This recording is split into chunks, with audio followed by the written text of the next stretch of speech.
Growing up, there was the story of a nun who would stalk the halls of this family site to ensure every kid was asleep. But if it found a kid awake, they would take out their kid's eyes to ensure that they slept. Now this story comes from a little happy place called Llangrannog.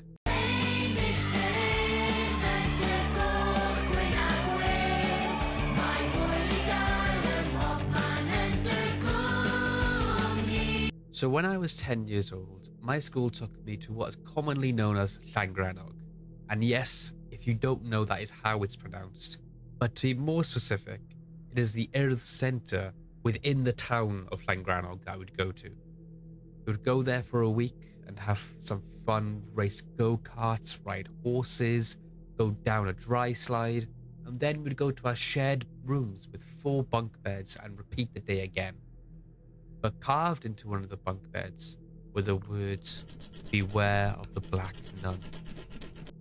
The kids in my room didn't take much warning, as I feel the mystery and horror wore off for us. Doesn't mean it wore off for everyone, especially those who were feeling homesick. No one saw a black nun on that trip, but it did make me wonder, where did the story come from? Did Llangrannog or the Earth Centre itself have some horrible past? Or was it all made up by kids trying to scare each other? Well, kind of yes and no. First of all, I wanted to find the full story of the Black Nun, as honestly I couldn't remember this. It was over a decade ago for myself, but I kept getting different stories. Here are a couple I had found from the Reddit thread. What a blast from the past. I remember when I went. When the lights went out, you were not to leave your bed, otherwise she'd come for you through the window. Her name was scribbled underneath where you used to put your bags in the rooms and under most bunk beds. We went in like 2008 or 2009, and we were told not to keep curtains open or she'd tap her fingernails on the window. We also got told never to go into the bathrooms without knocking or she would appear behind you in the mirror. And of course the standard nail marks on the bunk bed, all done by previous visitors. And if you touched them, she'd watch you in your sleep and take your eyes if you woke up. Llangrannog for me was in 1997. The story back then was she walks the halls searching for any kind of bed after lights out. Kids go into the bathroom in teams like Ghostbusters. First time I went, the story was she would sneak into your room at night, hover above you while you slept, and if you woke up, she would tie your tongue in a knot so you couldn't scream. Then came the stories about her stealing your eyes, biting off toes, and haunting the halls for lone students. But this did make me realize something.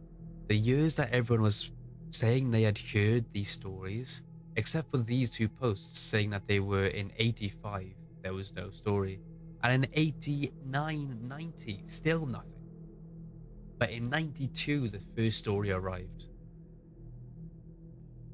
My story is from 1992. The Black Nun witnessed a murder by her mafia boyfriend, so had to go into hiding in an inner city church, where she taught all the other nuns to sing show tunes.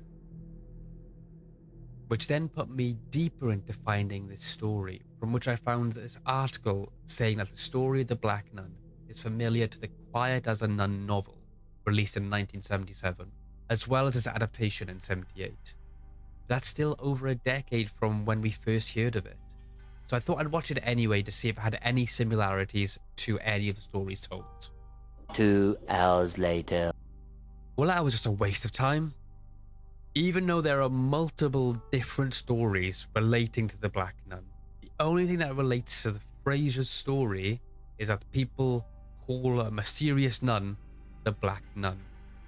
Why would you lie to me, nation.cymru? You just looked up a picture of the Black Nun and found this image which has nothing to do with Llangrannog, which you cite in the same article.